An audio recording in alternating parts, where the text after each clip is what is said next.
Sagutin natin yung question ni ma'am. Madalas daw siya magkaroon ng sipon at saka allergy, lalo na sa madaling araw. So, nagtatanong siya anong magandang vitamins ang para sa kanya. Pag-usapan natin yan. No more A, B, C. Next time, let's you see with me.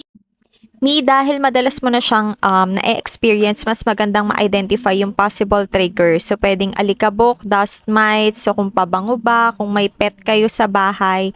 So, mas magandang ma-identify yon para maiwasan. And I would suggest na magpa-check up ka para ma-assess ka properly and mabigyan ka ng tamang gamot. In terms naman po sa vitamins na marerecommend ko, me, ang naiisip ko ay si Centrum Advance. Kasi ito, kompleto na yung laman niya. May laman siya ng multivitamins and minerals na makakatulong para mapalakas yung immune system mo. So, pwede kang uminom nito 1 tablet per day pagkatapos kumain. Pero I still suggest na magpa-check up ka para sa proper assessment ng allergy mo.